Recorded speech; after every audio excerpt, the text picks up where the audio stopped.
নমস্কার বন্ধুগণ, বাবাজি স্পিক্স চ্যানেলে সকলকে স্বাগত।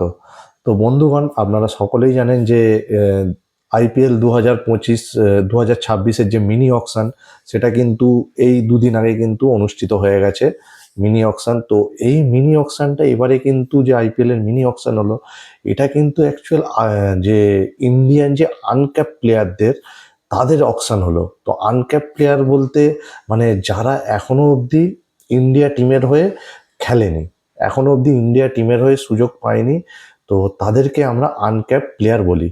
তো এই মিনি অকশনটা কিন্তু অ্যাকচুয়াল আনক্যাপ প্লেয়ারদেরই কিন্তু মিনি অকশন হয়ে গেল। কারণ কারণটা বলি এবার। তো আহ, যে আইপিএলের যে টোটাল যে নিলামে যে টাকাটা, তার মধ্যে 64 কোটি টাকা শুধু এই যে আনক্যাপড ইন্ডিয়ান প্লেয়াররা কিন্তু টোটাল 64 কোটি টাকা নিয়ে চলে গেছে। সেখানে ইন্ডিয়ান যে প্লেয়ার যেগুলো আছে, যে ইন্ডিয়ান প্লেয়ার, তারা যে ইন্ডিয়ার খেলা প্লেয়ার, তো তারা মাত্র 28 কোটি টাকা নিয়েছে, এই নিলাম থেকে পেয়েছে। তো 64 কোটি টাকা শুধুমাত্র আনক্যাপ প্লেয়াররা নিয়ে চলে গেছে। তো সেই জন্যই বলছি, এবারের এই আইপিএলের মিনি অকশনটা কিন্তু হয়েছে আনক্যাপ প্লেয়ারদের কিন্তু অকশন, ইন্ডিয়ান আনক্যাপ প্লেয়ারদের জন্য হেভি সুন্দর কেটেছে কিন্তু এই এবছর মিনি অকশনটা। তো প্রথমেই যেটা বলবো, যে মানে কারা কারা এবার বন্ধুগণ দেখে নি যে এই মিনি অকশন থেকে কোন কোন আনক্যাপ প্লেয়ার টাকা নিয়ে গেল, মানে হিউজ পরিমাণ একটা কিন্তু টাকা নিয়ে গেল। এক ঝলক চোখ বুলিয়ে নি আর আপনাদের সাথে শেয়ার করে নি। তো প্রথমেই যে টিমটার কথা বলবো, সিএসকে, চেন্নাই সুপার কিংস। তারা কিন্তু তাদের পুরো আইডিওলজি এবং তাদের টিমের ডিএনএ কিন্তু পুরো চেঞ্জ করে দিয়েছে। তো আমরা জানতাম সিএসকে একটা বয়স্কদের টিম বলে জানতাম, তারা এক্সপিরিয়েন্স প্লেয়ার ছাড়া বিশ্বাসই করে না, তারা শুধুমাত্র এক্সপিরিয়েন্স প্লেয়ারদের ওপরই ভরসা রাখে। কিন্তু গত বছর থেকে চেন্নাইয়ের দেখছি ম্যানেজমেন্টকে, তো তারা কিন্তু টিমের পুরো মানে ডিএনএটাই বদলে দিচ্ছে। তারা এক্সপিরিয়েন্স থেকে পুরোপুরি কিন্তু শিফট করে যাচ্ছে ইয়ংস্টারদের ওপর। তো আগের সিজনে দেখেছিলাম উর্ভিল প্যাটেল, আয়ুষ মাত্রের মতো প্লেয়াররা চেন্নাইয়ের টিমে খেলতে। তো এবছর নিলামে কিন্তু চেন্নাই পুরো কামাল করে দিয়েছে বলতে গেলে, মানে কারোর ধারণার বাইরে যে এরকমভাবে মানে প্লেয়ার কিনতে পারে, আনক্যাপ প্লেয়ারদের পেছনে এত টাকা ঢালতে পারে। তো চেন্নাই সুপার কিংস এবারের কিন্তু নিলামে 28.2 কোটি টাকা, এই 28.4 কোটি টাকা, অর্থাৎ 14.2 কোটি করে দুটো আনক্যাপ প্লেয়ারকে দিয়েছে। ভাবা যায়? মানে আমি তো ভাবতেই পারছি না। তো কার্তিক শর্মা এবং আহ, প্রশান্ত ভীর, কার্তিক শর্মা এবং প্রশান্ত ভীর, এই দুটো ইন্ডিয়ান আনক্যাপ প্লেয়ারকে 14.2 কোটি, অর্থাৎ 14 কোটি 20 লক্ষ টাকা করে দুজনকে দিয়েছে। মানে 28 কোটি 40 লক্ষ টাকা দুটো প্লেয়ারের জন্য সিএসকে ম্যানেজমেন্ট খরচা করেছে এবছর। Kartik Sharma wicket keeper batsman, আর প্রশান্ত ভীর হচ্ছে অলরাউন্ডার। তো এই দুটো ইন্ডিয়ান আনক্যাপ প্লেয়ারদের জন্য এত টাকা খরচা করে দিয়েছে চেন্নাই, ভাবাই যায় না। যেখানে চেন্নাই ম্যানেজমেন্ট এক্সপিরিয়েন্স প্লেয়ার ছাড়া ভরসাই করতো না 2 বছর আগে অবধিও। তো কার্তিক শর্মা, প্রশান্ত বীর, তারা এই আইপিএল থেকে তো বাল্লে বাল্লে মানে 14.2 কোটি টাকা করে তারা দুজনে নিয়ে গেছে। তো এরপর আনক্যাপ প্লেয়ার হিসেবে যে প্লেয়ারটা টাকা পেয়েছে সেটা হচ্ছে দিল্লির এবারে নিয়েছে, সেটা হচ্ছে জম্মু কাশ্মীরের প্লেয়ার আকিব নবী ফাস্ট বোলার। তো আকিব নবীর গল্পটা কিন্তু, তিনি যোগ্য, তিনি কিন্তু যে হঠাৎ করে মানে টাকা দিয়ে দিয়েছে, তিনি কিন্তু অনেক বছর ধরে ডোমেস্টিক ক্রিকেটে পারফরমেন্স করে করে পেছন ঘষে ঘষে তবে এসে কিন্তু তিনি তার সেই প্রাপ্যটা পেয়েছেন, কর্মের ফলটা কিন্তু পেয়েছে। জম্মু কাশ্মীরের ফাস্ট বোলার আকিব নবী, তাকে 8.2 কোটি টাকা দিয়ে, 8.4 কোটি টাকা দিয়ে দিল্লি কিন্তু তাদের টিমে নিয়েছে।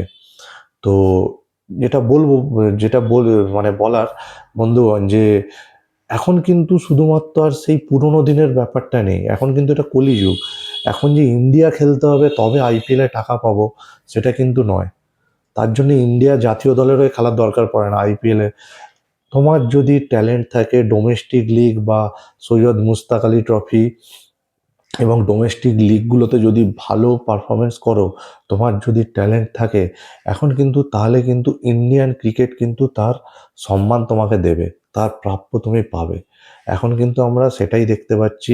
আগে যেটা কি ইন্ডিয়া না খেললে, ভারতের জার্সিতে না খেললে টাকা পেত না, আইপিএলে টাকা পেত না প্লেয়াররা।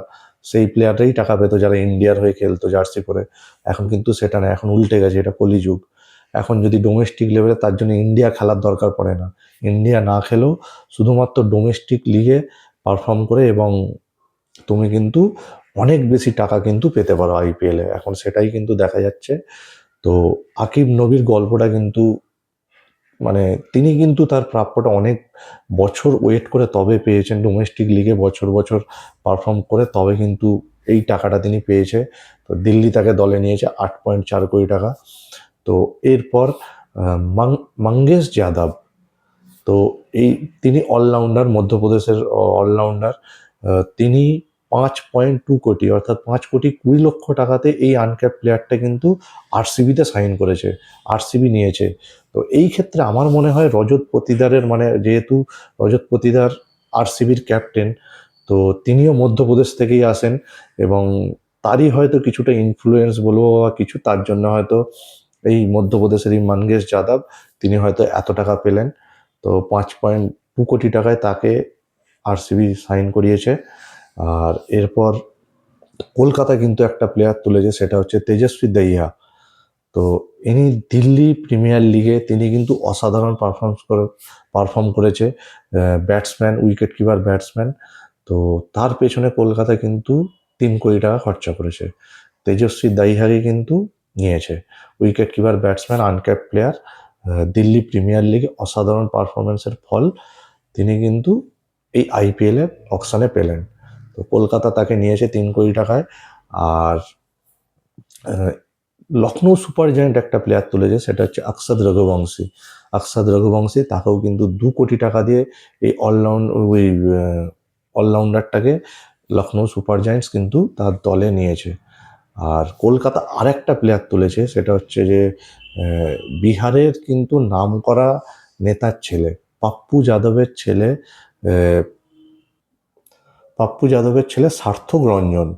সার্থক রঞ্জন হচ্ছে 30 লাখ টাকায় তাকে বেস্ট প্রাইসে কলকাতা কিন্তু তাকে দলে নিয়েছে। তো সার্থক রঞ্জন শুধুমাত্র নেতার ছেলে বলে কিন্তু নয়, তিনি কিন্তু যথেষ্ট ভালো পারফরমেন্স করেছিলেন দিল্লি প্রিমিয়ার লিগে।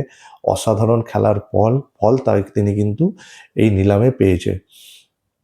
আর রাজস্থান, এবারের এই নিলামে রাজস্থান রয়্যালস তারা কিন্তু প্রায় 7-8খানা আনক্যাপ প্লেয়ারকে সাইন করিয়েছে এই নিলাম থেকে। 7-8খানা আনক্যাপ প্লেয়ারকে। তো সত্যি বলতে এই অকশনটা কিন্তু ইন্ডিয়ান আনক্যাপ প্লেয়ারদেরই অকশন হলো।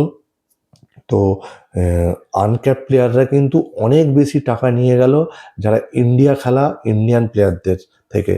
ইন্ডিয়ান প্লেয়াররা যেখানে মাত্র 27 থেকে 28 কোটি টাকা নিয়ে গেছে, সেখানে আনক্যাপ প্লেয়াররা কিন্তু প্রায় 64 কোটি টাকা এই নিলাম থেকে নিয়ে গেছে। তো বুঝতেই পারছেন বন্ধুগণ, কলিযুগ। এখন আর ইন্ডিয়ার জার্সিতে খেলতে হয় না আইপিএলে দল পাওয়া বা টাকা পাওয়ার জন্য। এখন আইপিএলে দল পেতে গেলে বা টাকা পেতে গেলে এখন কিন্তু ডোমেস্টিক লিগে পারফর্ম করলে এবং নিজের যদি ট্যালেন্ট থাকে তাহলে কিন্তু সেই দাম কিন্তু অবশ্যই পাওয়া যায়। সেটা আমরা এই নিলাম থেকে কিন্তু দেখতে পেলাম। তো বন্ধুগণ, আপনারাও অবশ্যই কমেন্ট বক্সে জানাবেন যে ভিডিওটা কেমন লাগলো, সেটা কমেন্ট বক্সে অবশ্যই জানাবেন। আর এরপরে আমি ডিটেলসে আরও ভিডিও নিয়ে আসবো, যে টিমগুলো কেমন হলো, আইপিএলের টিমগুলো নিলাম থেকে তারা প্লেয়ার তুলে কেমন কেমন টিম হতে পারে, সেরকম ডিটেলিংয়ে ভিডিও প্রত্যেকটা টিমের আমি নিয়ে আসবো। তো বন্ধুগণ, ভালো লাগলে ভিডিওটা অবশ্যই চ্যানেলটা সাবস্ক্রাইব করে দেবেন। ধন্যবাদ, ভালো থাকবেন।